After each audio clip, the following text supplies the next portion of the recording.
Hello friends, welcome to ஃபுட்டுமோ kitchen. வாங்க இன்றைக்கி சாம்பார் தாளிச்சிடலாம். சாம்பார் வந்து முள்ளங்கி சாம்பார் தாங்க. கடுகும் ஜீரகம் போட்டு தாளிச்சிருக்கேன். பெருங்காயம் நம்ம பருப்புலேயே போட்டதால நான் போடலை. பூண்டு இடித்து வச்சுருக்கேன். வெங்காயம் ஒன்று கட் பண்ணி வச்சுருக்கேன். கருவேப்பிலை இதில் ஆட் பண்ணிப்போம். இதை வதக்கிக்கலாம். பூண்டு இடித்து போட்டால் உடம்புக்கும் நல்லது, நமக்கு வந்து ஃப்ளேவரும் நல்லாயிருக்கும். அதனால் சாம்பாரில் ஒரு 5-6 பல் பூண்டு இடித்து போட்டுக்கிறது நல்லது தாளிக்கும் போது.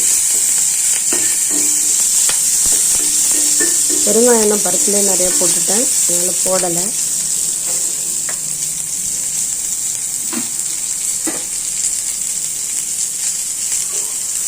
நல்லா வதங்கிடுச்சு. இந்த ஸ்டேஜில் கொஞ்சமாக தண்ணி ஊற்றிப்போம். 4 ஸ்பூன் அளவுக்கு சின்ன ஸ்பூனில் மிளகாத்தூள் போட்டுக்கிட்டேன். ஆல் பர்பஸ் மிளகாத்தூள் நல்லா கலக்கி வச்சுப்போம். இதில் வந்து புளி கரைச்சி விட்டுக்கலாம். புளி ஊற போட்டு வச்சுருக்கேன், கரைச்சி விட்டுக்கலாம். புளி ஊற போட்டு வச்சுருக்கேன் பாருங்கள். தண்ணி ஊற்றி நல்லா கரைச்சி ஊற்ற வேண்டியது. தேவையான அளவு ஊற்றிக்கலாம்.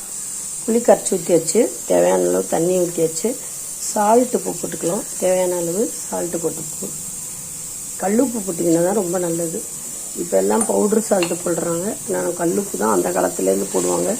உடம்புக்கு ரொம்ப நல்லது. கல்லுப்பே ஆட் பண்ண கற்றுக்குங்க. நல்லா கொதிச்சுட்ருக்கட்டும். இந்த ஸ்டேஜில் பருப்பு அந்த சைடில் வந்துட்டுருக்கு. முள்ளங்கியும் பருப்பும் அதை ஆட் பண்ணிவிடுவோம்.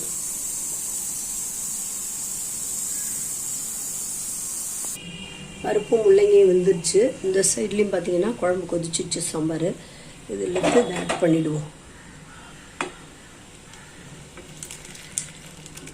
பாருங்க, முள்ளங்கி உடம்புக்கு ரொம்ப நல்லது.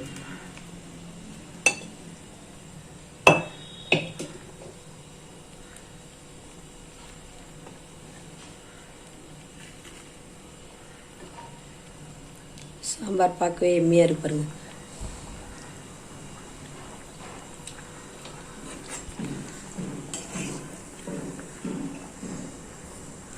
கொஞ்சம் கருவேப்பிலை போட்டுக்கலாம். இந்த வீடியோ உங்களுக்கு பிடிச்சிருந்ததுன்னா லைக் பண்ணுங்கள், கமெண்ட் பண்ணுங்கள், ஷேர் பண்ணுங்கள். மறக்காமல் சப்ஸ்கிரைப் பண்ணுங்கள். பெல் ஐக்கான் கிளிக் பண்ண மறந்துடுங்க.